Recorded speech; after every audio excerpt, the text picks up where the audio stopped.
Tonight you guys are gonna hear true personal stories about science, because tonight's The Science is all about entertainment, all right? Are you guys cool with that? The #1 rule of Story Collider is there is no learning at Story Collider. We're so excited to be partnering with Scientific American and Springer for this show on creativity, because creativity and science is kind of inherent in what we do at Story Collider. I first heard about Story Collider 7 years ago now, when my friend Ben, who was a physicist who came to New York because he wanted to get involved in theater and kind of make art connected to science, he told me he wanted to start a storytelling show about science. Now, I'm not a scientist, I'm a civilian. I'm the only civilian on stage tonight. And just to give you an idea of where I'm at, the only science class I took in college was called Plant Biology 101, Plants and People. And I took this class for 2 reasons, because I thought it would be an easy A, and because my boyfriend was taking it. So if we have any students in the audience today, those are the 2 best reasons to spend money on a college course, for sure. So when Ben told me he wanted to start a storytelling show about science, I thought, oh no, that's gonna be so boring.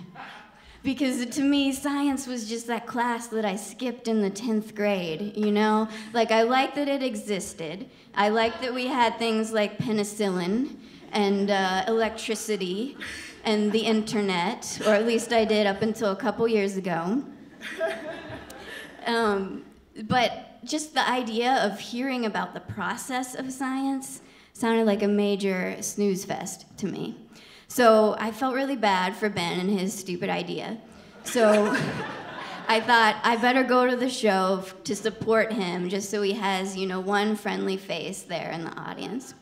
Because I'm a really good friend. I feel like you guys can tell that I'm a really good friend right now. So I go to his show, and it's packed, much like today. All the seats are full. I had to stand because I got there too late. And the stories really blew my mind, because what I realized that night was that science stories are human stories. They're about science, but they're also about things that we all experience. They're about love, they're about heartbreak, they're about passion, they're about ambition. And I really kind of fell in love that night with what the Story Collider does. And so that's how I went overnight, from feeling bad for Ben and his stupid idea to thinking, how can I get in on this? And so now here I am, artistic director of the Story Collider, and that is the American dream.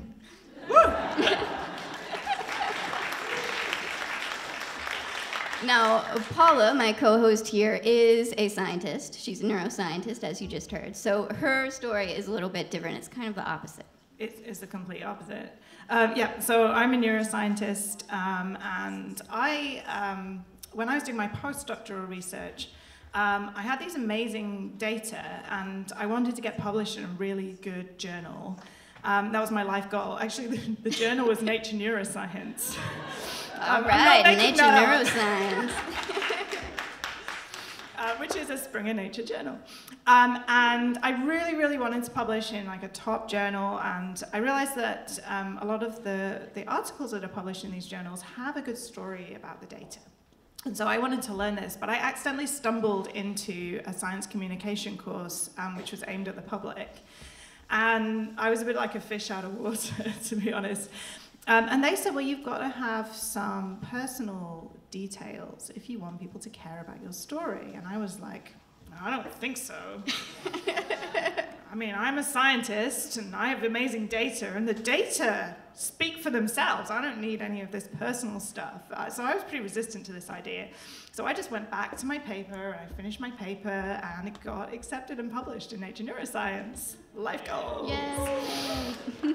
And then I couldn't quite shake the idea that maybe I could communicate to more than just other scientists.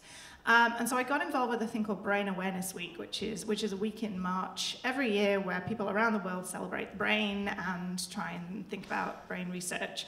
And I ended up being asked by Ben to tell a story for Story Collider as part of Brain Awareness Week. And I was so into brains and awareness that I said yes immediately. And then I called him right back and I said no.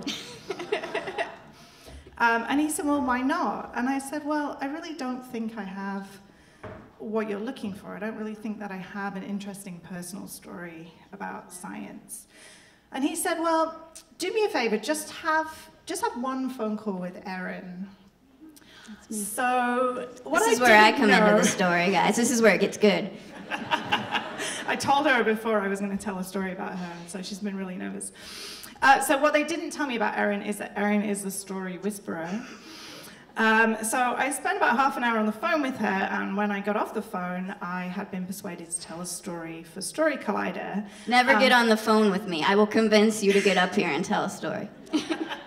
Give you the hard sell. Yeah, but I still wasn't really convinced that my story was that interesting. But I still found myself at a Story Collider show telling a story about my grandmother who had Alzheimer's disease and how that fitted in with my own research, which is on the chemicals responsible for Alzheimer's disease. And so I was forming this link between these two things. And that was really the first time that I had thought about that. And I was on the stage telling this story and still very unsure about it. So I had just followed some incredible stories. There was a guy who had a stroke very slowly over 3 days and saw incredible things. And there was a woman who told an incredibly touching story about how she had been in a car accident and lost her memory and forgotten the first year of her first son's life. And beside these people, I just felt so like, well, you know, everybody knows somebody with Alzheimer's disease. I don't feel like my story really has anything special about it.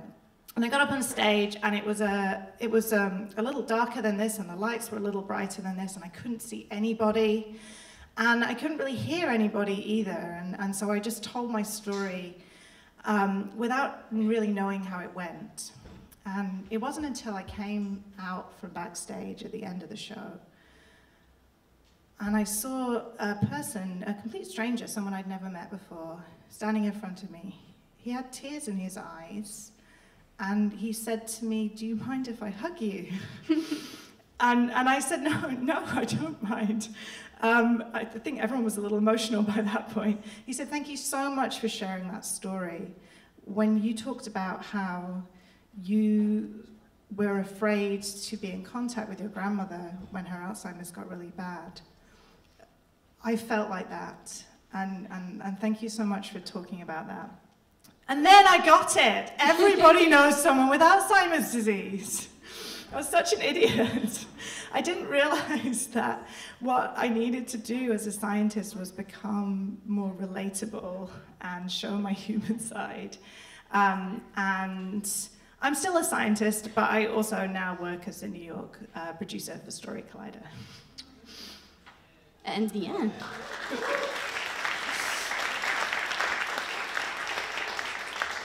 So these past years, Story Collider has racked up millions of downloads around the world on its podcast. We've launched our regular series of shows, not only in New York, but also in Boston, LA, St. Louis, Atlanta, DC, Toronto, and London. I think that's everybody. I didn't forget anyone. We've traveled far and wide to put on these shows, as far away as recently New Zealand. And we've put on workshops to help scientists communicate through storytelling at universities and conferences all around the world. And we're really, really excited tonight to be partnering with Springer Nature and Scientific American. And actually our partnership with Springer Nature has taken us all over the country. And our next show is going to be in San Diego. And it's about maths, with an S, people, maths. And we're psyched to be partnering also with Scientific American tonight as well. They are live streaming this event tonight. Everyone turn around and say hello to the internet. Hello, hey, internet. Welcome to the show. We're so happy to have you here with us. Because we're live streaming and also recording tonight, please make sure everyone in the audience has their phones silenced. However, feel free to tweet. I have the hashtags here. One is SciAmCreative. And one is SN Storytellers. Oh, look at that, they're behind me. Yeah, they're right there. And, oh yes, we highly recommend checking out the creativity issue. I believe if you didn't get one on your way in, that they're handing out flyers that will allow you to download a copy, and they're also offering 50% off a Scientific American subscription, which that sounds like a deal to me. Yep, and you can get that by going to sciam.com/creativity. Super easy to remember. So many of our storytellers tonight have been interviewed for this. One has written an article in this issue, and actually our first storyteller tonight edited this issue. Our first storyteller. Oh, wait a minute. I forgot to ask. Are you guys ready to hear your first story? Are you guys prepared? Yes! Nice. Me too. Yeah, so our first storyteller has been a features writer. She's been an editor for a long time. She also has a master's degree in earth science and a master's degree in journalism. She is currently the collections editor at Scientific American. So she manages all of the special editions, including the current one that we are talking about today, the creativity issue. So please welcome to the stage, Andrea Galeski.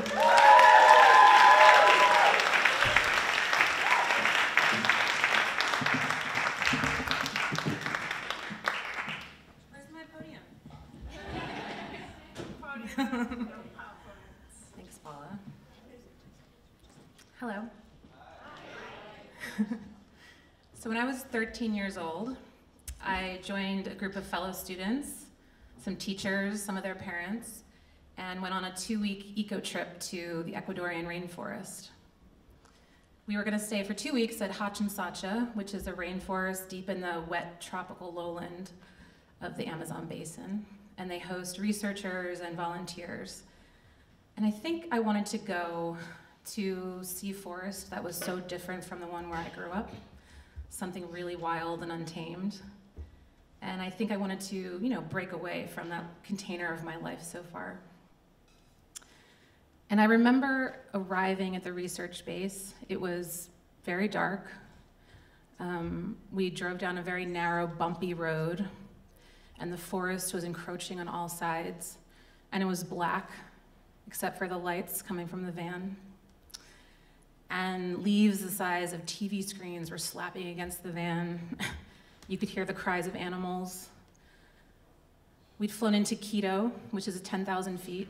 It's the capital city of Ecuador. And we're all suffering a lot of altitude symptoms and have been driving all day. But all that was wearing off, replaced by pure adrenaline.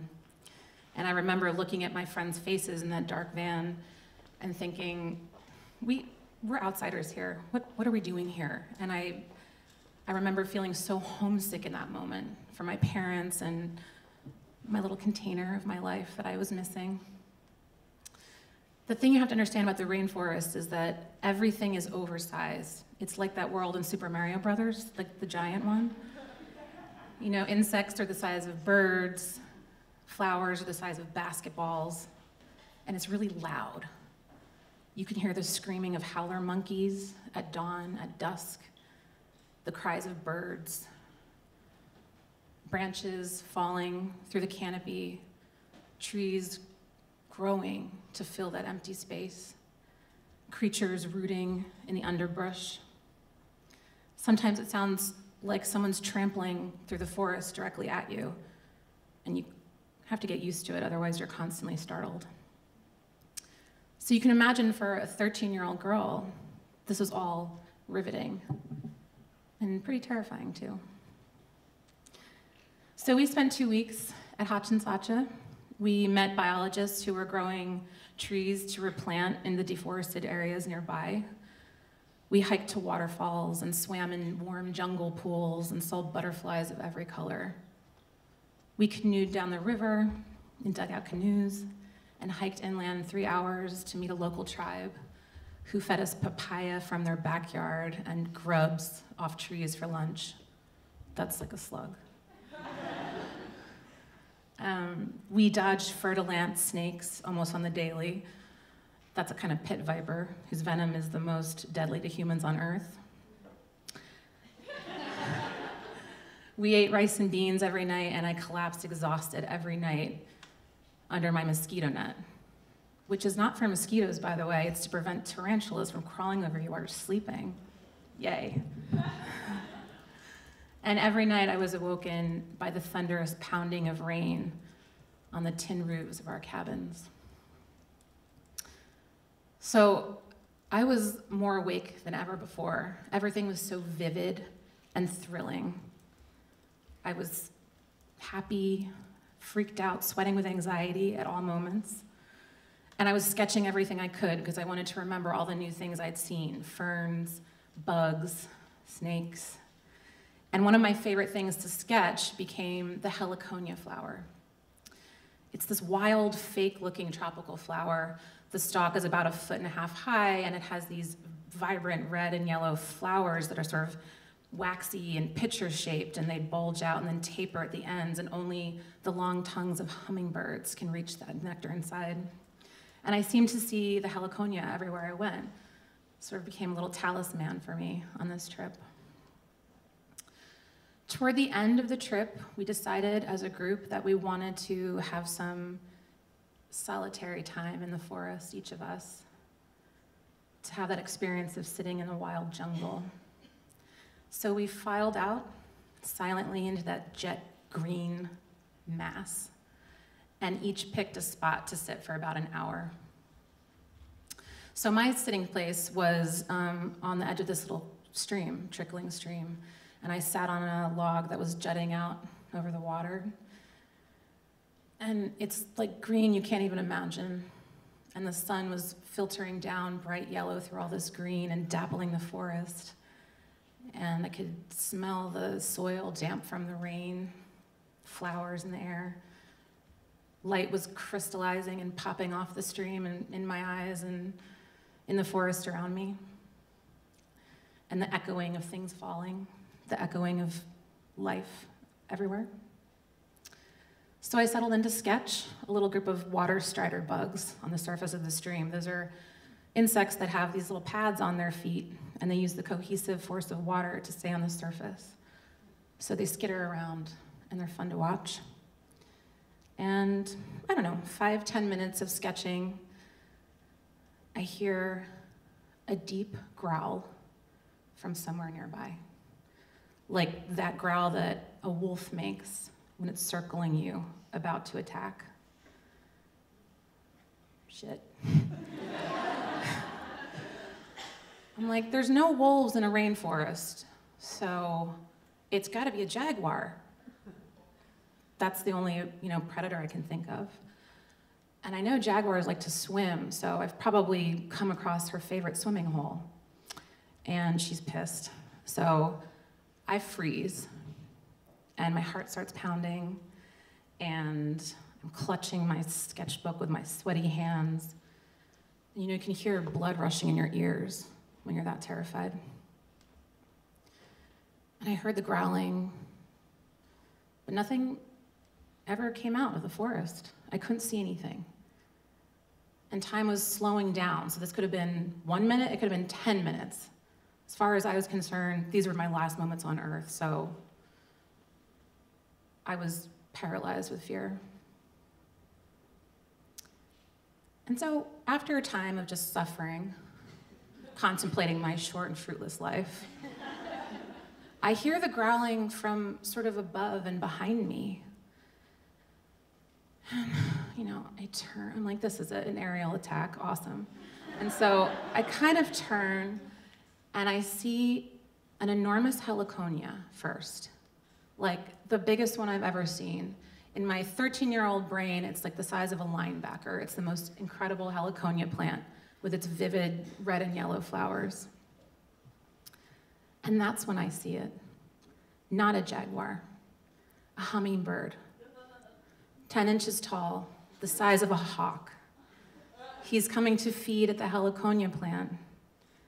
And the sound his wings make as they're furiously beating against his body is a deep growl. So at this moment, I took a breath for the first time in like 10 minutes. It's just a bird. It's not a cat. No death today. I get to live another day. My whole perspective changed. I went from this place of paralysis fear, And I think we do this a lot. I think we let our brains, our fear brains, write the narrative because we don't have all the information. And this reminds me that even a literal shift in perspective can sometimes show you really what is.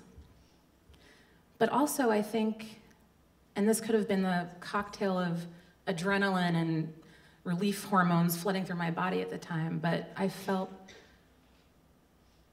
so tremendously connected to that ecosystem in that moment. I wasn't an intruder after all. I belonged here. I was part of this life.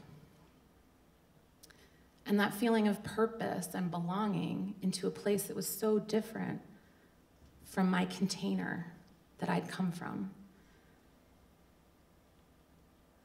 It was game-changing. And in that moment of insight, I knew that I wanted to know all there was to know about biology and living things. And I ended up going to college and getting a degree in biodiversity and getting a master's in earth science. And now I'm lucky enough to have a job that I hope inspires others to get to know the natural world around them. Thank you.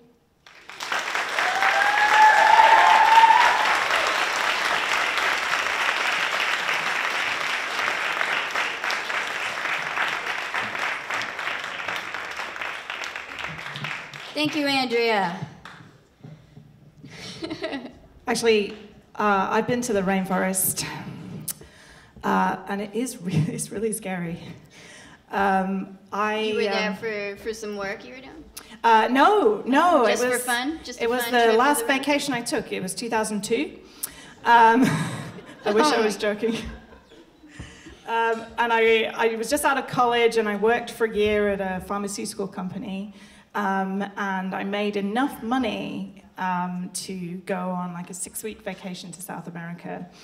And one of the coolest places that I went was in Bolivia, was to one of the Amazon tributaries. So my friend and I got onto this boat with a group of people, and we went out into this little tributary of the Amazon. And this was our little sort of rainforest experience. And we stayed in these little huts with sort of wooden walls and corrugated plastic roofs, and we ate everything outside. We went fishing for piranha. That's a whole other story. I was very good at fishing for piranha. I caught quite a lot. And there was an alligator who liked to hang out nearby. The guy told us the guy told us he was vegetarian, honest, and not to worry about him. But we also saw a lot of amazing things. We fed these little squirrel monkeys by hand. I never ate breakfast because I just gave them all my breakfast. And we hiked around, and we got in these little boats and went out exploring. And it was really amazing. And I think I'd been really on edge the whole time I was traveling. This was my first really big trip out of Europe. And I sort of finally relaxed there. And so on the last morning that we were there, I overslept. And everybody else was already up and having breakfast. And I woke up kind of on my own in my little cot with my mosquito net. And there was this kind of thudding noise on the roof. And it was like very heavy, deliberate, like somebody was trying to break in through the roof. And I was like, what? I was sort of frozen to my bed. And eventually I got up the courage to go outside, and I was like, guys, I think someone's trying to break into the... And the guide was like, oh no, that's just the howler monkeys. They're just shitting on the roof. They do it on purpose. They know you're in there. Vengeful howler monkeys. Vengeful, or just playful howler monkeys, I don't know. Anyway, so they were gleefully defecating on the roof. And all my fear was for nothing. Yes, amazing. Anyway. So no jaguars in your story either? No jaguars, no. That was the most dangerous thing I encountered. So are you guys ready for story number 2? Awesome. So our next storyteller is two storytellers. They are two married neuroscientists, which sounds like a TV drama that I would watch. They are both professors at the State University of New York Downstate Medical Center. They have a book, an international bestseller, called Sleights of Mind, What the Neuroscience of Magic Reveals About Our Everyday Deceptions.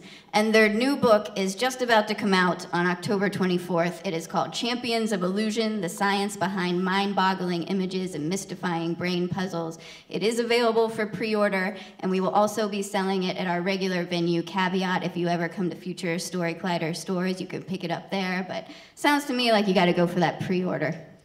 Definitely. I'll be doing that. So please welcome to the stage Susanna Martinez Conde and Stephen Macknick.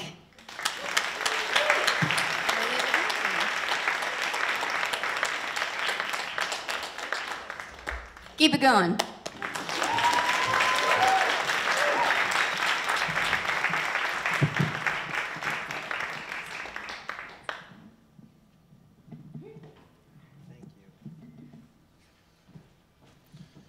So a few years ago, when we were writing our first book, which was, of course, to find out how magicians trick the brain, we realized that one of the things we had to address was psychics.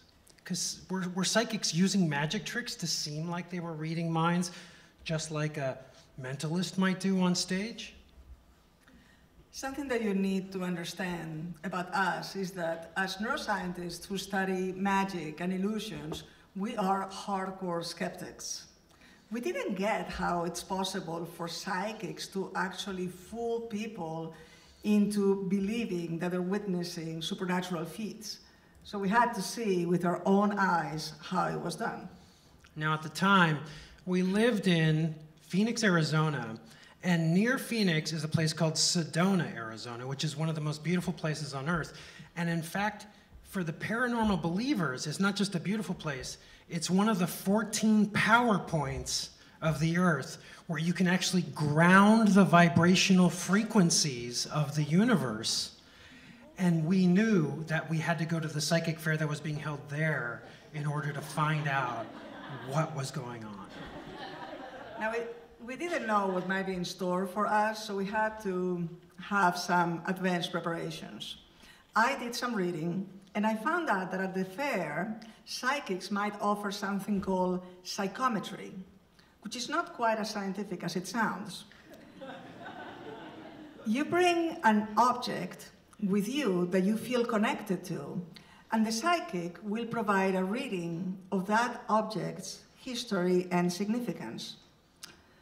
So after some consideration, I settled on this little metal toy soldier that I found inside of a chocolate Kinder egg when I was a child in the 1980s. And I went to our closet and I dug out some old tie-dye t-shirts. You know, they were far out and we would blend in, man. And with that, we were good to go. So we're driving up to Sedona and we're going to the psychic fair and we show up at the address and it's the Radisson Poco Diablo Resort in Sedona. And so we head inside and we're being shunted by the signs to the ballroom for the psychic fair. And we're going in there and it looks pretty much like every other conference we've ever been to. There's vendors along the walls. And okay, the vendors had things that we didn't always see at conferences like psychic gadgets and psychic massages and things that ground your vibrational frequencies. But nevertheless, it was basically like a regular conference. And in fact, we didn't see a lot of hippy-dippy new age types there. It was mostly the clientele were older middle-aged folks wearing Bermuda shorts and polo shirts that fit right in at the outlet mall near our house in Phoenix. We were literally the only two people in tie-dye inside.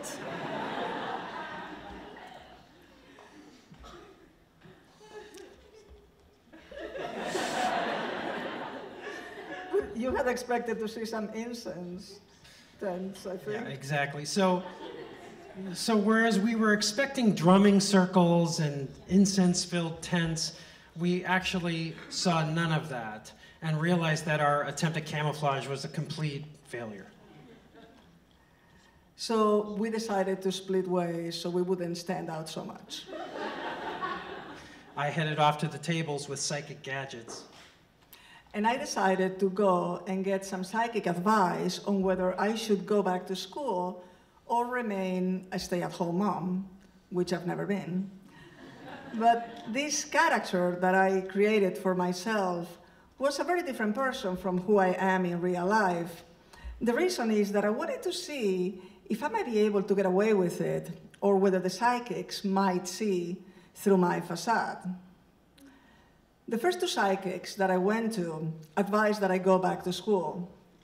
But I noticed that their stories seemed to match my facial expressions and body language, so if I smiled and nodded, then they would stay the course, but if I acted confused and frowned, they would reverse themselves. Basically, they were telling me what they thought I wanted to hear. And I headed over to a table that was particularly impressive, filled with flashlights and all sorts of things like laser pointers. And I met this guy named Elvis.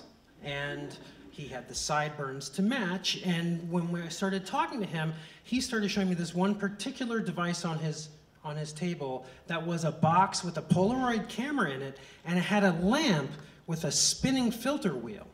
And I asked him what this is for. He picked it up and he held it up to me and he took my picture, and I could see the Polaroid photo come out, so I grabbed it and I waited for my picture to develop, and it was a picture of me, but I was covered in this colorful aura with these sparkly bright lights around me in the Polaroid. And Elvis explained to me that these were my spirits and my aura and my guardian angels that were protecting me from the vibrational frequencies my whole life. And then he asked me for $33. When the third psychic told me that she saw success in my future, I tried my best puzzled expression. So she quickly told me that not professional success per se, but that I would be having a lot of meaningful, personal, successful relationships. So then I took a deep breath and I relaxed my shoulders, and the psychic also relaxed, and she told me that I should stay home with the kids. I had proven my point, but it didn't feel as satisfying as I had anticipated. In fact, I had the uneasy, irrational feeling that I was being a bit unfair to the psychics. I headed off to another table. At this table, again, more flashlights, more pendants, more crystals, more laser pointers. So I asked, what are the laser pointers? And he said, well, you take a crystal, and with the crystal, you can now quantum accelerate this device. And through quantum acceleration, it actually cures, that's right, vibrational frequencies. And with this amazing device, he had been able to do all sorts of amazing things. I was feeling a bit unsettled after my psychic encounters, so I decided to go and check on Steve. And by now, I was just getting inundated with all of the pseudoscience. So I was so relieved to have a break that I could talk to somebody else. And so I turned to Susanna and I said, this gentleman just told me the story about this device. And did you know that using this device, he was able to actually quantum accelerate his wife's breasts and remove all the cysts? For the life of me, I could not think of any suitable reply to such a statement, so I just turned around and convulsed in silent laughter.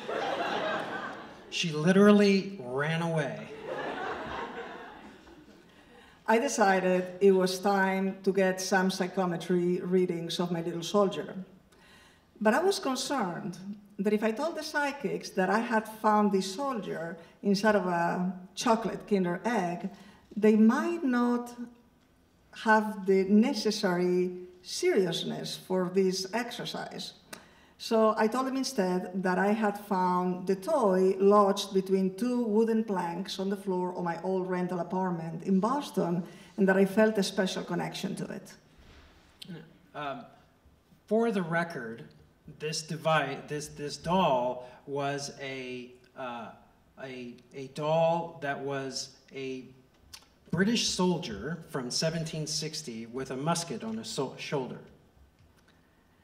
So I go to the first psychic to get a psychometry reading on my soldier, and I handed it to her, and then I awaited the verdict with some trepidation. She told me that the reason that I felt connected to this soldier was that he used to be me in a previous life. She said, "It's you when you were Caesar," which made me feel pretty good.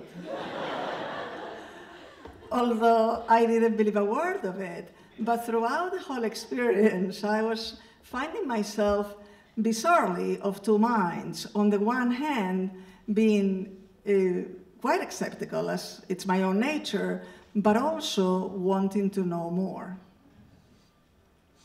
So, for my next and final psychometry reading, I got to know that this soldier was actually not a toy soldier. In fact, it was a chess piece from the 1940s that used to belong to this gentleman named Aiken. And the reason that I felt connected to the toy was because this toy came or represented a soldier from the same German town where I used to be a scullery maid in a previous life. Now, it may be true that I haven't been able to let the whole scullery maid thing drop ever since. I don't even know where a scullery maid is, to be perfectly honest. But I was told that my life as a scullery maid was, in fact, quite joyful. I had good friends who cared for me. I had a husband who loved me. But the psychic said I have had this one sorrow, and that is that even though I had, in this prior life, very much wanted to have children, I have never been able to have any. I said, that's so sad. And I must have left my face unguarded for a second or two, because the psychic then said, is this something that you're struggling with in this life? And I said, no, I have two little boys. But I didn't mention the two pregnancy losses between my first and my second child. And I realized right then and there what a comfort it would have been just a few years prior to have been able to believe in the concept of having this one life, a single life right now, out of the many lives that came before and the many lives that will come afterwards. And this is when we started to realize that the psychics were using mentalism tricks, certainly, but the consumers at the show actually had to have a need to believe, and Susanna was feeling that illusion, that need to believe herself as she witnessed this. As a staunch skeptic, I was startled to experience a couple of there, but for the grace of God go I moments during my visit to the psychic fair. Illusions are pervasive, and critical thinking takes serious intellectual effort. Believing can be a lot easier than disbelieving and feel a whole lot better. That's both the beauty and the danger of the stories that we tell ourselves.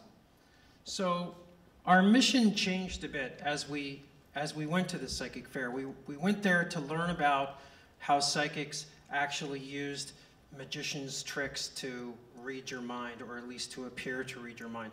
But what we learned was that the audience, the people who go to the fairs, have to be consumers of false hope for this illusion to work. And that as we drove back to Phoenix, we contemplated how deeply sympathetic we felt for these people, because many of them were there to hear someone tell them that it was going to be okay, that their cancer was going to go away, that their child was going to be fine. And they were paying a lot of money to be told these things by someone who had the authority and the credibility to do it to them. Thank you. Thank you.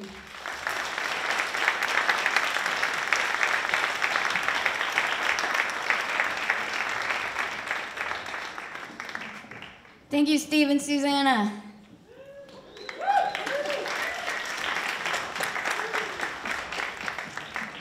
I got a psychic reading once about 12 or 13 years ago, and it kind of traumatized me.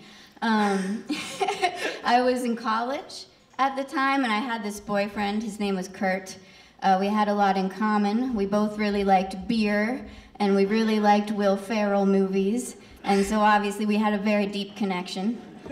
All of the good reasons. And he wanted to be a park ranger, so he was interning at Acadia National Park over the summer.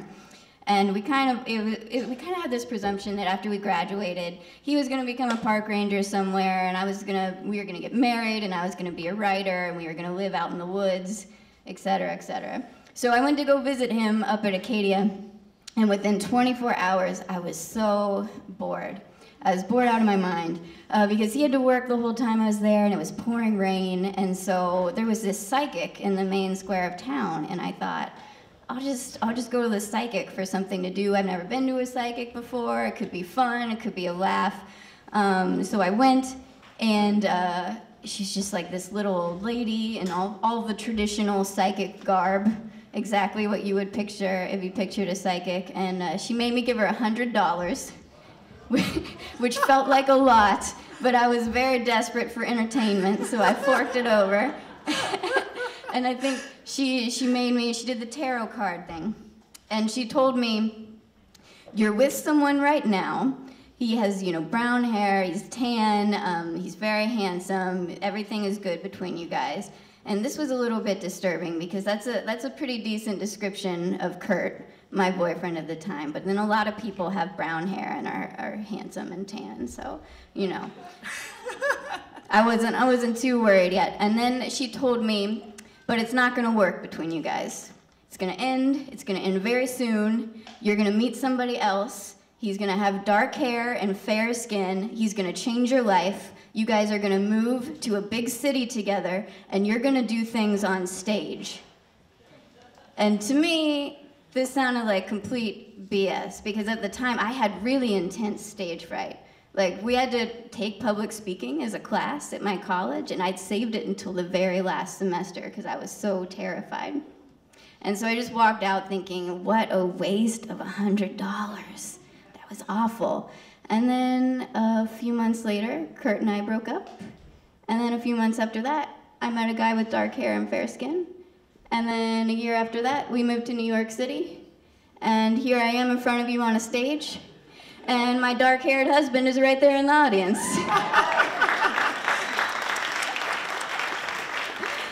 So I don't know what is more disturbing, the idea that I actually had a psychic reading or that the power of suggestion has controlled my whole life. I don't know which one creeps me out more. It seems to be working out, so yeah, just go with it. It's fine. It's a good life, so. Well, okay. You guys, we have one more story for you before intermission. Are you guys ready for it?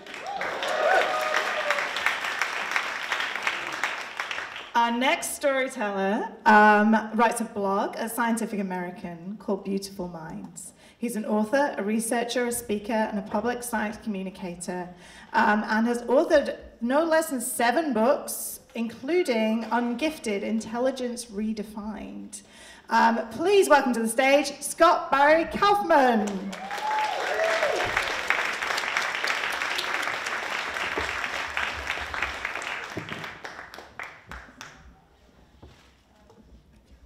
Is this close enough? So about a couple weeks ago, I was in a really, really good mood. I was in Philadelphia, I was walking through the park, and birds were chirping and the sun was out and I was really happy. And I looked over and I saw an older man on the park bench holding his nose. His nose was bleeding. And I looked at him, and suddenly a feeling of dread came over me, and I wasn't quite sure why. I sat at a park bench near him and started thinking to myself, why am I feeling this way? Like, I'm feeling scared. I'm feeling like I'm a little kid again. This is terrible. I was just in such a good mood. And then it all comes back. I remember the first couple years of my life, I was practically deaf. I had a lot of fluid in my ears, and they diagnosed me with a learning disability, central auditory processing disorder. And I was placed in special ed. I had to repeat 3rd grade as a result of this. And I remember being bullied a lot in 3rd grade over this and kept in special ed. I was kept in special ed until 9th grade, kind of unquestioningly. I felt as though I was capable of more challenges, but I felt like who was I to question any of the authorities on this? So I was kept in special ed until 9th grade. I remember this one day in 9th grade when they had us go to a special room where you take tests that are untimed during the regular period because you're in special ed. And there was this teacher who took me aside after class and said, why are you here? I said, well, first of all, I'm sorry for not taking this test. It's untimed. I have the rest of my life to take it, so I've kind of been daydreaming. And she's like, I think I see you. Why are you here? And I started thinking to myself, why am I here? And it quickly turned into, yeah, why am I here? Why am I here? And I decided to just take myself out of special education, and I had a big meeting with everyone and the school psychologist and everyone, and they let me out on a trial basis. I was like, they were like, if you fail, you're gonna have to come back in. I was like, thanks for that vote of confidence, guys. That's really supportive. I feel supported. So when I got out, I signed up for almost every class I could imagine. I signed up for the school orchestra. My grandfather was a cellist in the Philadelphia Orchestra, and he taught me how to play cello. And my senior year, I had a whole bunch of friends in gifted education. And I, decided that I wanted to join gifted education.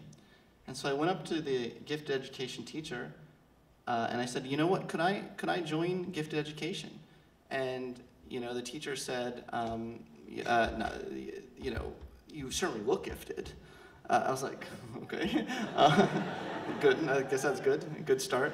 The only thing is you have to get a formal diagnosis. I was like, no, you just have to go to the school psychologist. I've been trying to keep my label, totally secret up to that moment. This is like senior year of high school, and I was like, please don't look at my past. So I went to the school psychologist, and the school psychologist, looked at me, he's like, oh yes, she's right, you do look gifted. Why don't you just sit here? I just need to check your IQ score when you're 11 years old, and I'm sure it's high. And I'm like, what? No. And so he comes back after the file, and his entire demeanor has changed. And he's like, have a seat. And he pulls out a napkin and draws a bell curve on the napkin. And he starts at the far right, and he's like, look, these are basically all your friends are. This is all your friends that are in gifted education. He moved to the left, and he moved, to the middle line, which is average IQ, and he kept moving. I was like, when is this guy gonna stop? How dumb am I? I didn't know I was that dumb, jeez. And he moved to the left. He said, this is you, I'm sorry, you don't qualify, I know. And I'm like, but I'm getting straight A's in all honors classes. I went from a CD student, by the way, to straight A's after I took myself out of special ed. And I'm thinking to myself, at what point does achievement trump potential? I didn't say that out loud, but I was thinking that to myself. I was really angry, and he's like, sorry, these are the rules. And I checked out a book in the library on intelligence, and it said what IQs you're capable of achieving in life, and it said my IQ, I found what he just told me, and it said not likely to graduate high school. And I was like, screw that. And so I applied to Carnegie Mellon University, which is a really good psychology program, and I put in my personal statement how I want to redefine intelligence. I don't think the standard metrics are good indicators of intelligence. And they rejected me. They said, sorry, your SAT scores aren't high enough to redefine intelligence. Well, I was like, that is the most ironic bullshit I've ever heard. So I was like, do you hear yourself? Anyway, I was like, so I got rejected because I wanted to redefine intelligence, but my SAT scores weren't high enough. And so I looked at the different departments to see which departments didn't look at SAT scores. And of course, I found the opera department. So I walked in the following week to the opera department, and I was like, hi, I've always wanted to be an opera singer. And I sang Stars from Les Miserables, one of my favorite songs. And they apparently thought I was good. They accepted me on a partial scholarship to Carnegie Mellon for my vocal abilities. Don't make me sing. And apparently the departments don't talk to each other at Carnegie Mellon because they just rejected me. I was so happy they didn't talk to each other. So I felt like a fraud, of course, imposter. The whole first year, I took dance classes. I did all these things I was terrible at. I was like, why am I here on a partial scholarship for this? But anyway, by the end of my freshman year, I went to the psychology department. I was so nervous. The secretary was there kind of eating a bologna sandwich. It was lunchtime. And I was so nervous. I was like, look, I just took a course in psychology here and I loved it. Do you think I could be a minor in psychology? And she said, sure, just sign this piece of paper. I remember skipping home in my tights later that day because I had come from dance class earlier. Wow, all that fighting and it all came down to just sign the paper? Really? So I went back the following semester and said, look, I took another course, I loved it even more. Do you think I could be a major in psychology? She said, yeah, just sign these 2 pieces of paper. Sheesh, no one's ever been this excited to be a minor in psychology at Carnegie Mellon. So I graduated Phi Beta Kappa in psychology as a major. Thank you. Thankfully, they never looked at my IQ score at age 11. Or else I wouldn't have been possible to predict that. And so I graduated, and then I was, thankfully, I was accepted into Yale to do a PhD, and in 2009 I did come up with a dissertation and redefined intelligence in my dissertation.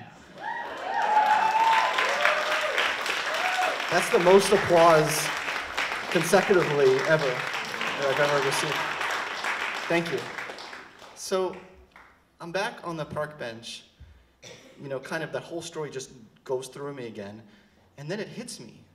This guy with the bloody nose next to me is the school psychologist that I haven't seen in 20 years. That's where I know him from. That's why I'm feeling dread. So I think to myself, what do I do? This is crazy. Do I punch him and give him a bigger bloody nose? Do I show compassion? I don't know what to do. So I just go really nervous. I'm really nervous. I stand up. I go to him. I'm like, hey, and I remembered his name. I said, are you so-and-so? He said, yes. And I said, I was a student of yours a long time ago. He's like, oh, that's wonderful. I was like, do you think maybe I could just sit down and talk to you for a second? I sit down, and he's like, sorry, my nose bleeds periodically.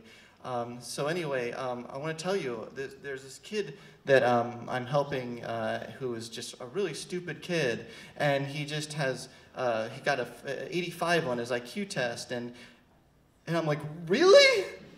This guy hasn't changed at all? In 20 years, we pick up exactly where we left off? I didn't say that. I'm thinking to myself, I can't believe he's telling me this story. He's like, yeah, this kid, I'm helping this kid, he's young, his parents have abandoned him. But then I just calm down a second and I just look at him for who he is. And I realize, wow, he's human. Yeah, he's telling this story, but he's bleeding, he has a bloody nose, he's in a vulnerable position right now, and he's also genuinely cares about helping this kid, despite the sort of model that he's working under. And then I was like, wow, this person, I've been demonizing this person for 20 years. He's been in all my stories, he's been the evil school psychologist. And then I realized it's just a matter of information. Like he's just, he's kind of looking through the lens of trying to help this kid of what he knows. And so I said, look, just tell me one good thing about this child. I work in the field of twice exceptional children. This is the field that I've gone into. You actually inspired me to go into that field. I didn't really tell him too much of the story. And kids that simultaneously have area of giftedness, but also learning disability. Could it be that this is what you're dealing with here? And he said, and he thought about it. He's like, wow, no one's ever asked me that question before. You know what? He's a DJ. He actually really loves DJing, and he's good at that. And I was like, you just told me for like 10 minutes all the things that's bad about this kid. Like, maybe you could kind of build off that. And then we had another 15 minutes of discussion, pleasant conversation, and we said our goodbyes. And as I'm walking away, I feel all that dread just completely leave my body. And this entire narrative, this story, what I built him up to be, all these feelings resentment that I've held towards him just disappeared. And I realized that that's my purpose in life, just share the information. Thank you.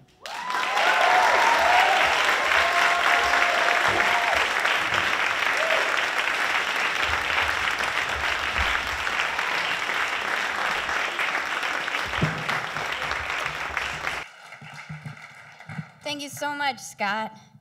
Oh, man. Well, Wow. we're gonna take a 10-minute intermission now. Hit the restrooms here in the back, hit up the bar to prevent more learning in the second half. There's a drink special tonight. It's a brain-themed, neuroscience-themed drink, the serotonin. I think it's Makers and ginger ale, and it looks delicious. So try that out, maybe. Oh yeah, and Siam have a table outside, just right outside the doors here. You can check out some of their merch. And for everyone on Facebook Live, we're going to have a behind-the-scenes look at the show for you guys to watch during intermission. And we'll see you guys back here in 10 minutes. Thanks.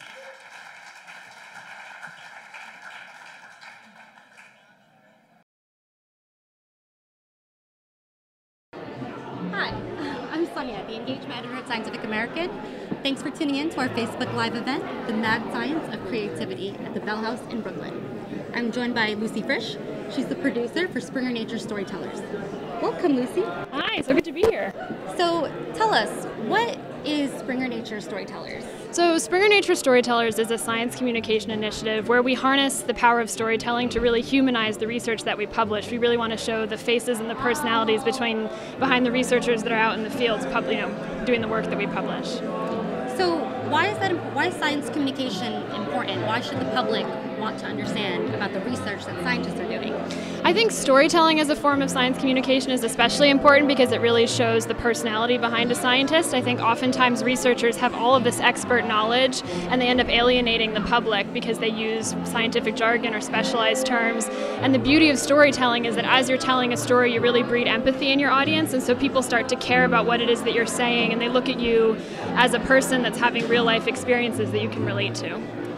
Can you take us through the process of taking scientific research and turning it into something creative, like a story that you then share with the public?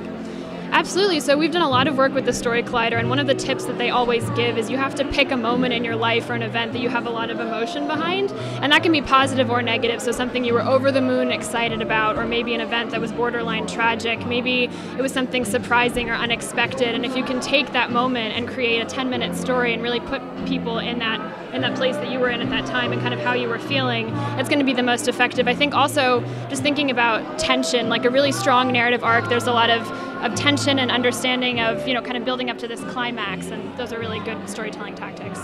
Do you have any tips for scientists and researchers who want to be better communicators?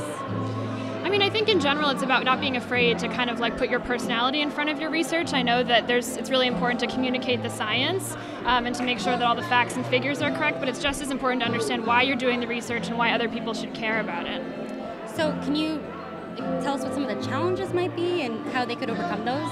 I think as soon as you decide that storytelling is something that you want to do and something that you're willing to make yourself vulnerable and personal, then I think you just have to make sure that you're communicating the science in the way that even a 10-year-old child could understand. Awesome. Well, thank you so much for being a part of this inspiring event. Oh, thank you.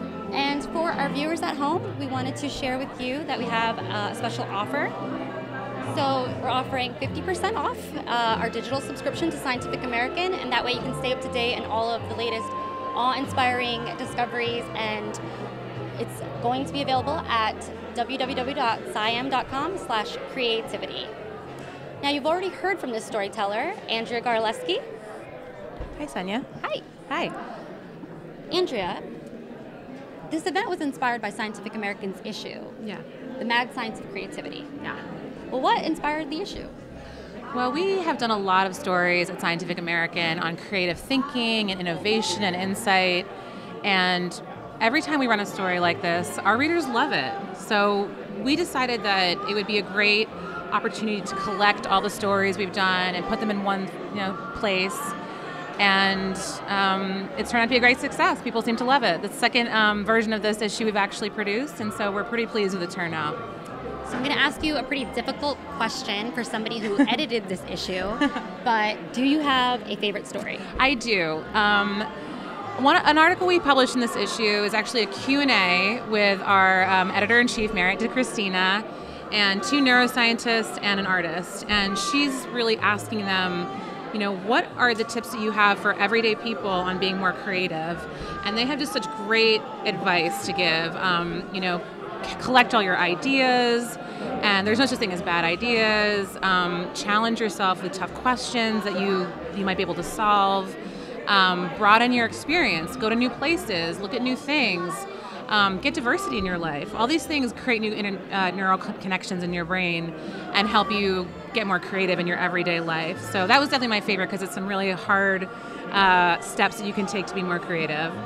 Do you have any advice for somebody who's trying to become more creative, but they don't believe that they were born with creativity? Yeah, that's a great question. Actually, everyone is born creative. Studies have shown that kids at kindergarten age and below are all willing to ask weird questions and do fun things and be uncomfortable. And then something happens after 5 years old, so we get socialized. But my tip is to just let whack ideas come out and not worry about it. The science shows that a lot of innovative ideas come from the unconscious brain, so let yourself daydream, let yourself free write, and sort of just play a little bit. Play is really important for our species. So that's sort of my advice to start there. And with your story in particular, can you give us a little more insight on the science behind that creative thinking and being in that environment and how that just drove you to study what you eventually became in? Yeah, that's an interesting question. So as I said, a lot of research shows that these insights come to us sort of like they bubble up from the unconscious. And as I said in my story, I was sort of seeing one reality, but another reality was true. And so sometimes our conscious brain can get in the way of the unconscious brain. And so I think that was a huge realization for me. And that sort of led me to this idea that there's a lot more for me to know, and there's a lot of things out there that I don't understand. And that's an attitude that people who are looking to be creative or solve problems in their life should really adopt, is that, hey, the percentage of things that I know in this universe is minuscule compared to the questions in the universe. And that kind of attitude is really helpful in that way. And there's something else I should say about the science of creativity, is that studies have shown that people who are really creative they have this thing called cognitive disinhibition, where they don't have a lot of other junk getting in the way of their good ideas.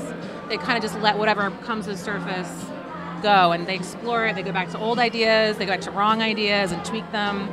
And so I think the idea is just to have a huge open mind, and there's no wrong answers, and you just go for it, no matter the circumstances. So. And one last question. Yeah. What would be your critical piece of advice for somebody who's trying to be a better science communicator? Science communicator. I would say that I actually feel that science, and Lucy might have mentioned this, but I actually feel like science and stories are really compatible with each other. Even in basic research in the laboratory, there's a natural arc of things that happen, and then they go wrong, and everyone's stressed out, no one's sleeping, and then finally you come to some gained knowledge. And so I think really communicating the human story, that's like a journey that people go through in science, is something that will really resonate with people who don't understand science or have an interest in it, but they don't really get it. And so every scientist that I meet, I really encourage them to talk to as many people as possible and, make their personal experience relevant, because that's really what motivates the average person to care about what they're doing. Well, Andrea, thank you so much for sharing your story Thank with you. us this evening and for joining us right now. Thanks, Thank Sonia. you so much. Have a great night. And just a reminder for everyone at home that we are offering a deal, 50% off a digital subscription to Scientific American. In addition to that, we're offering a free download of the creativity issue that inspired this event. To access these offers, go to siam.com/creativity. That's siam.com/creativity. And join the conversation on Twitter and Facebook with hashtag SiamCreative and hashtag SNStorytellers.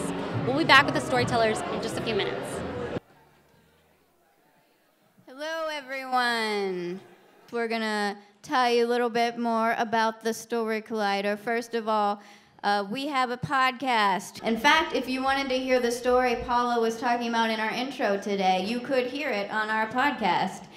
You can find all of our episodes on storycollider.org. We've got over 300 stories about science there.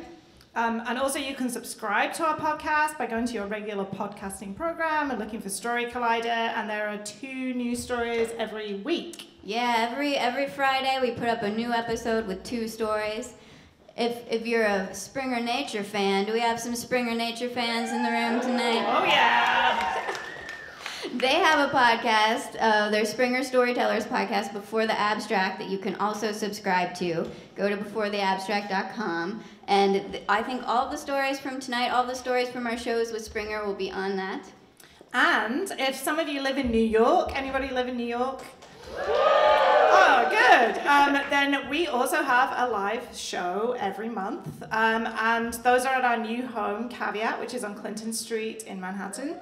And it's awesome. It's an absolutely beautiful venue. And our next show is on November 21st, and the theme is consciousness. Consciousness. So if you're very intrigued by all the brain stories, all the neuroscience stories you're hearing tonight, check that out. Or if you just want to know how to be conscious or unconscious. Yeah. Okay. Are you guys ready to hear another story?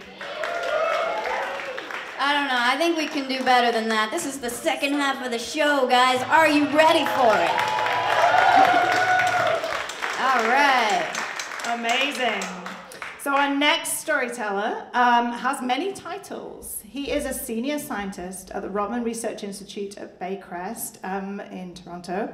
He's a professor in the Department of Psychology and Medicine at the University of Toronto, and he's a clinical neuropsychologist as well. That's like a lot of jobs. That's more jobs than I have. Also, he plays in a rock band with me sometimes at neuroscience conferences, which is well worth seeing. Please welcome to the stage, Brian Levine.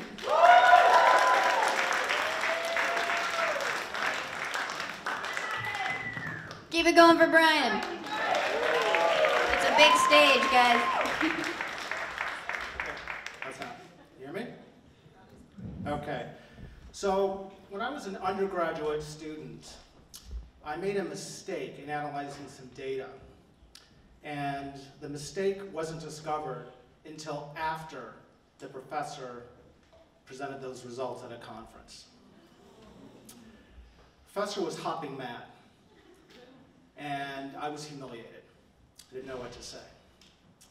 But that was an important event for me, because from that point forward, I made the decision that I was going to be excellent at everything I did, that I was going to do everything as close to perfection as possible, and to the best of my ability, I would be the smartest and most authoritative and most accomplished person in the room.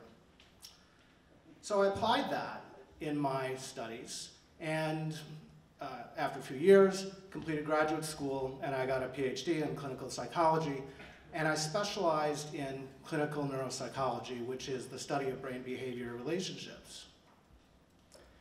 And I was getting started in Boston, I was setting up a practice, and I saw a young man there who had a traumatic brain injury.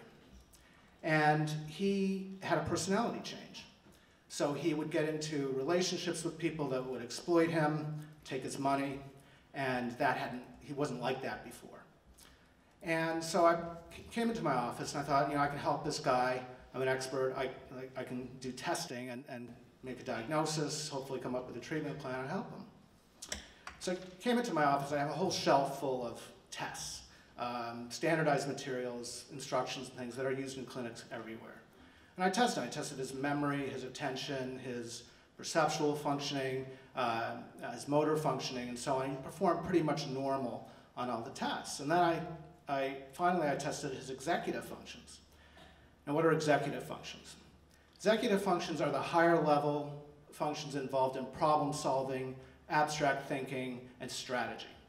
So what I did is I gave him 3 things to do. I gave him a word search task, a list of simple math problems, and sorting cards into suits. And I said, I want you to do something from each of the 3 tasks. But there wasn't enough time to do all the items. So I wasn't interested in how many items he did. I was interested in how did he allocate his time strategically across the 3 tasks so that he made sure that he did something from each of the 3 tasks. And to my surprise, he did well on that. And I was surprised because that test, I thought, seemed to match to his problems that he was having in day-to-day life. Now, by then I had learned that as a scientist, it's okay to be questioned like that. It's even welcomed. And that's when I made the decision to go into science as a full-time scientist as opposed to a full-time clinician, because what better job could there be for someone who's perfectionistic and wants to be challenged all the time and have new questions all the time. And as luck would have it, the fellowship became available in Toronto to study development of new tests of executive functions for people with traumatic brain injury. And I moved to Toronto. Now, I didn't know anyone there, but after some time, I established a social network and started dating someone I met in an art gallery. And while I was working there, I had a student who was working with me who wanted to learn how to do the testing. One day he came to me and he said he wanted to test the patients with traumatic brain injury. He wanted to test their autobiographical memory, that is, memory for events, for things that happened before the injury. Now that can be affected in traumatic brain injury, but I said, listen, my thing is executive functions, not memory, but it's a free country, and if you want to do that, go ahead. I don't have any problem with it. And then I went back to my work on executive functions. And before long, he came back to me and he said, there's someone I think you should see. And this was a young man who also had a traumatic brain injury, who was struck by a car while riding his bicycle, and when he recovered, he actually he was in a coma, and he came out of the coma, he made a recovery, but he couldn't remember anything that had happened to him from before the injury. So he had an autobiographical amnesia. I called this patient ML. So I tested ML, and I gave him the same kind of test that I gave the first patient, and he did pretty well on those tests. And then I did some specialized memory testing with him. And so, for example, I gave him lists of words. I was interested in him doing tasks involving re-experiencing the past. So I gave him a list of words to remember. And this time, when he recalled the words, I said, I want you to tell me the mental associations you made at the time that you first heard the word. So, for example, if one of the words was dentist, then you might think, when you heard that, about a recent trip that you made to the dentist. And then we knew that most people, for most of the words, would recall those associations if they were asked.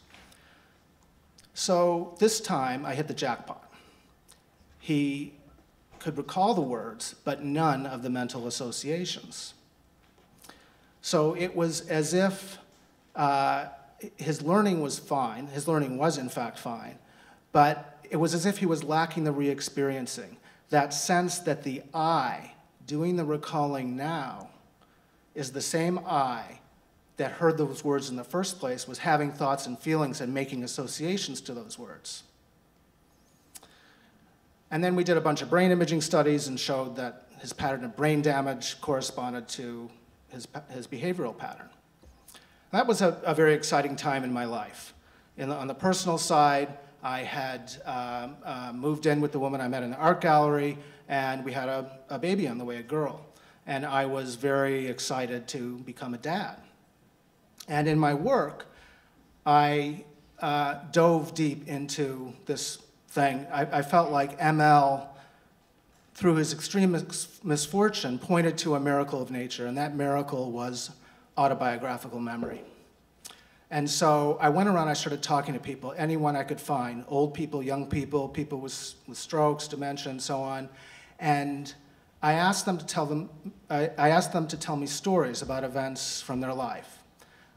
So I recorded that and then transcribed the recording, and I counted the details as a way of looking at autobiographical memory. But that wasn't enough. I started carrying a portable recorder around with me. And anytime something would happen, something novel, like say meeting someone for the first time, as soon as it was socially appropriate, I would make a recording about it. And then I saved up these recordings, and weeks, months, even years later, I went into the scanner and had my brain scanned while these recordings were being played back to me. And lying in the scanner, knowing that this machine was going to help me figure out the brain patterns associated with this experience of details flooding into my mind, I felt incredibly lucky. I felt incredibly lucky to have a job where I could explore this amazing human capacity of autobiographical memory and do it in a way that no one had done before. And then my relationship failed. And that really knocked me off my gyro. Made me question the kind of person I was, what kind of dad I was.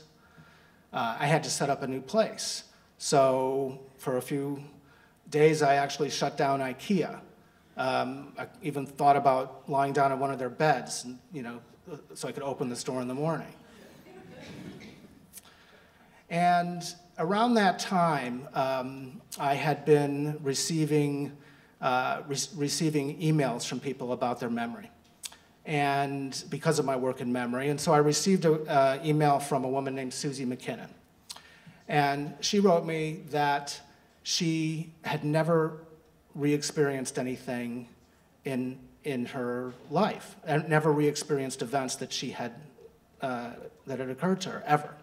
So it was like she was like ML, except whereas ML acquired his amnesia through a brain injury, she was born that way. And so I called her right away, and I talked to her, and I was struck at how normal she seemed, how she was happily married, she was university educated, had a good job, and she, I asked her, I said, what's it like? Like, what's it like, not being able to do this, not being able to have this experience? And she said, well, it's okay, really. I've always been this way, and it doesn't really bother me. I just wanted to learn more about it. And furthermore, she spent virtually none of her time ruminating about past events or holding grudges against people. So that gave me pause, because in my own research, I had suggested in my own research that this was an important human capacity. It was important to functioning. But remember, in science, it's okay to be questioned. And I was okay with that. And in fact, in science, we have great tools for dealing with situations where expectations have been violated. We test hypotheses, and we have periods of doubt and uncertainty, but those things are actually invigorating to a scientist. And so, but my personal life was another matter. When the data came in that my relationship had failed, scientific method was of no use. Now, since then, I've gotten married, I've had a couple of boys, and I can tell you that all those things that I did as an undergraduate, the working hard and being accomplished and being an expert, for all that they've done for me, they're absolutely useless when the problem that I have to solve is my boys trying to punch each other in the face. Or when I'm sitting in a hospital waiting for my son's chin to get stitched. But I can say that as a father of 3, having those experiences has helped me let go of my attachment to achievement and perfection. Thank you.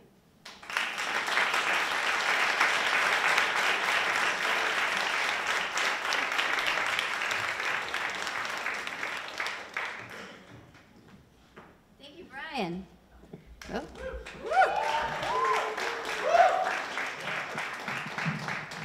So you guys may be watching tonight's show thinking, I have a story.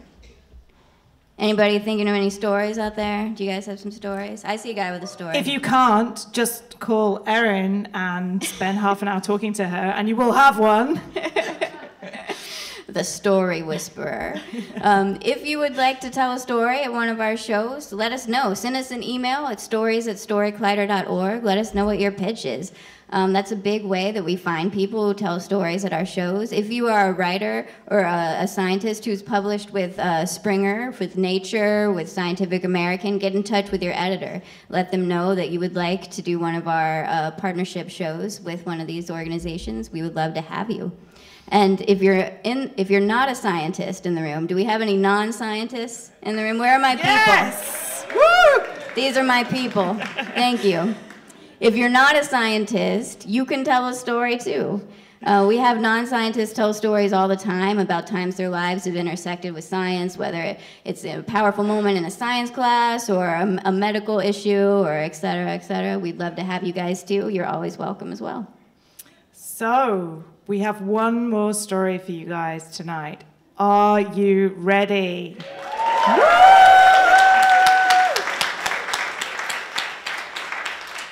Our final storyteller is a neuroscientist, a musician, and senior editor at Nature Neuroscience. Please welcome Jean Zarate.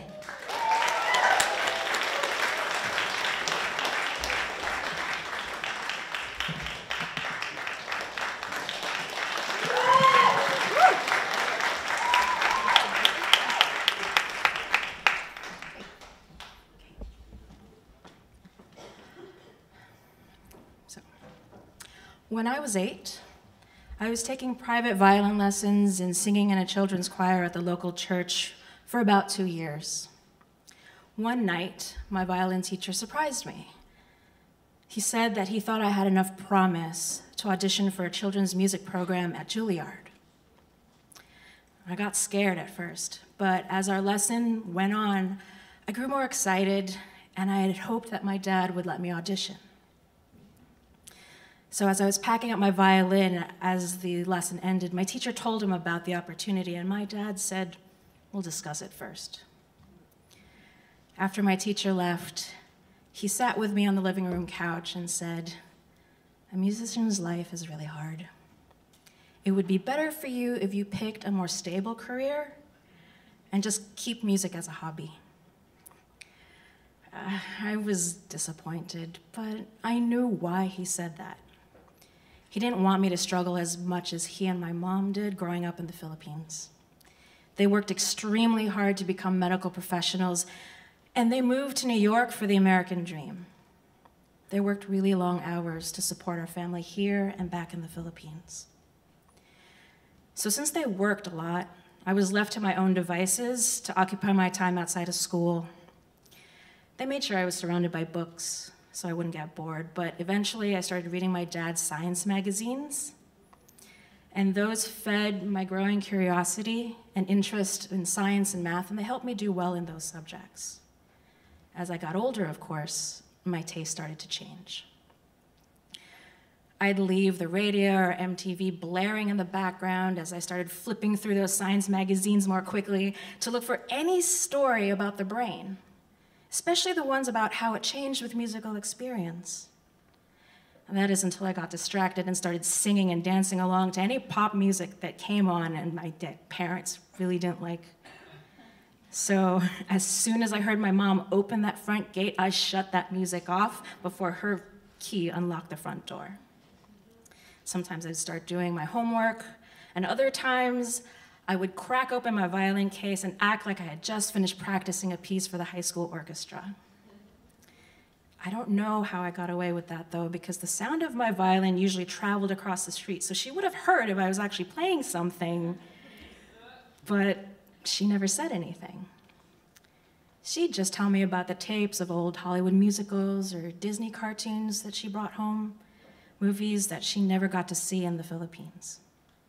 So we'd watch them together every week, and I grew to love them, those movies and that musical style, as much as she did.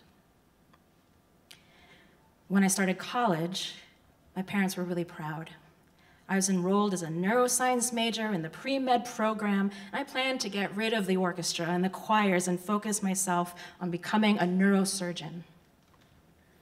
But the appeal of a new youth program at the church was too strong to ignore. It was aimed at getting kids off the street with sports and pop-infused music, and that was something I really wanted to be a part of, so I joined that. And as exciting as it was, my commitment grew so large that I started to burn out in college, and I had to drop out of the pre-med program. Needless to say, my parents didn't receive that very well. I switched to a research track so I could continue studying neuroscience and work my way to a PhD. But since I didn't take time to acquire research experience, I failed to get into any neuroscience graduate program. So I worked hard in a couple of labs to make up for my inexperience until I was accepted in a graduate program up in Montreal the next year. So once I had that chance, I knew I had to focus on my PhD completely and leave the creative side behind. And I did just that. After moving to Montreal, I made sure that I was up to speed in my lab and in all of my classes. About 3 months in, I decided to go into a class early so I could settle in and eat lunch in the amphitheater before the class started.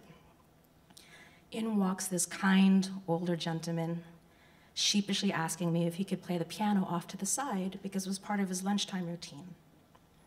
I said yes, and he started to play a jazz song that I used to sing. Once I admitted that, his eyes lit up as he told me about a group of grad students and postdocs and staff that played music together every week, and he asked me to join. And I politely said no, because I didn't play anymore. Before every class after that point, he still approached me with the same gentle demeanor, asking if I would reconsider and join, even introducing me to another student in that class who was already part of that group. So by the third week of this, I just gave up and I went to a rehearsal. And the others were just as warm as he was, and they wanted to do nothing else but share their music. I missed being a part of a group of people who had a passion outside of science, so I just kept coming to be around them. And that welcoming environment allowed the group to nearly double in size, and every week we just had fun learning each other's musical styles. At some point, I realized that 2 of the newer members worked in a lab that studied music and the brain, and I confessed that I wanted to do that kind of work. So that kicked off a flurry of insistent requests from my bandmates to the professor who ran that lab, saying, "You really need to talk to this girl." And after one conversation, that professor opened a spot for me in his lab. And within months, I wrapped up my neuropsychopharmacology research at the master's level and switched my research focus to study singing and the brain, finally integrating my 2 halves. So music was no longer an overactive hobby for me. Each half fed into the other. My musical experience informed my study designs, and my musical connections helped me recruit participants for my research. For the first time, I felt free to let my musical side grow as big as I wanted because I was surrounded by people who understood how important it was to have both science and creativity to make me whole. So as my PhD work progressed, both sides grew, with more scientific and musical collaborations outside of my thesis work and that scientist band. As my PhD work drew to a close, I looked for a postdoctoral fellowship back in New York because my mom had grown quite ill in the last year. So I wanted my parents to see just what I could accomplish by having both sides help each other. I wanted them to know that I was going to be okay and that I could be there for them. And then my mom died 2 weeks to the day that I moved home.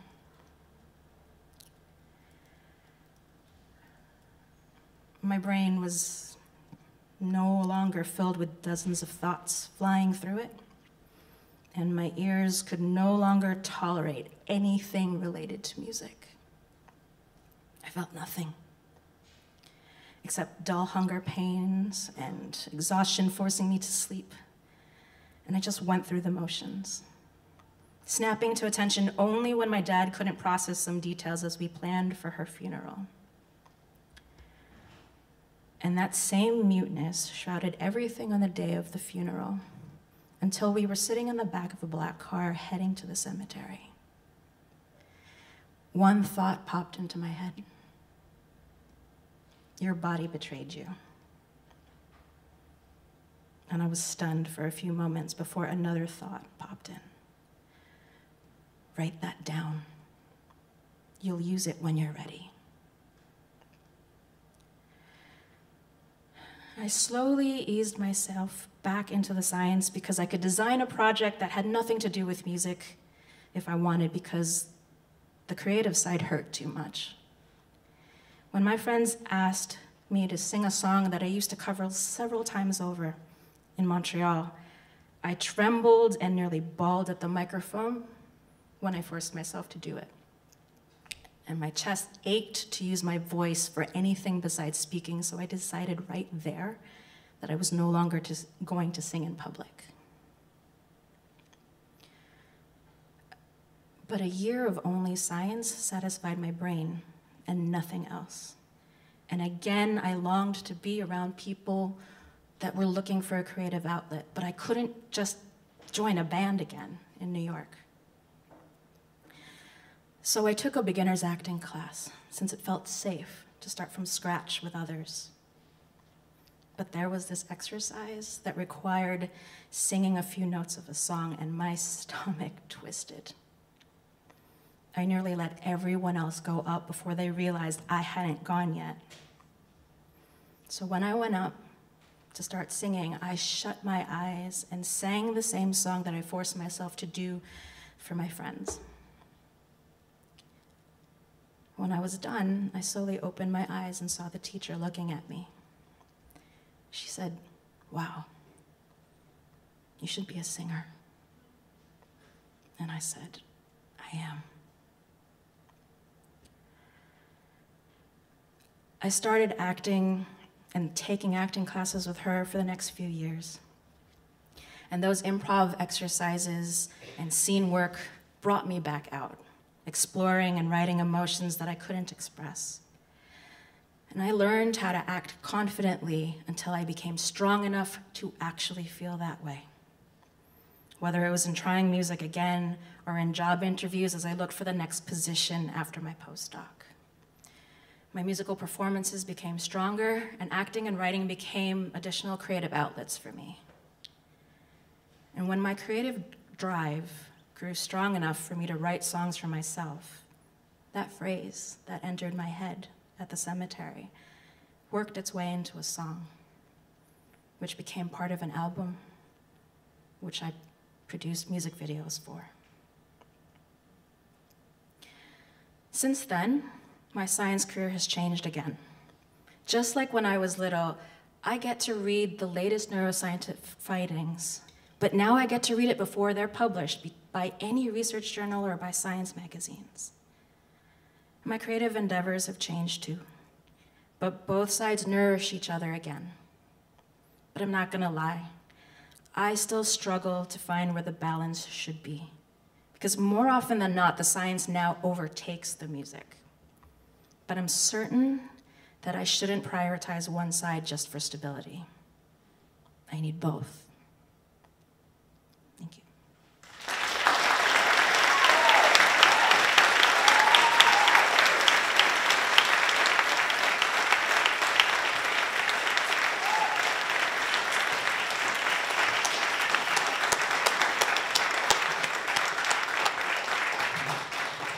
Thank you so much, Jean. We're so grateful to all of our storytellers tonight for sharing these really precious memories and parts of themselves. One more round of applause for all the storytellers. Woo!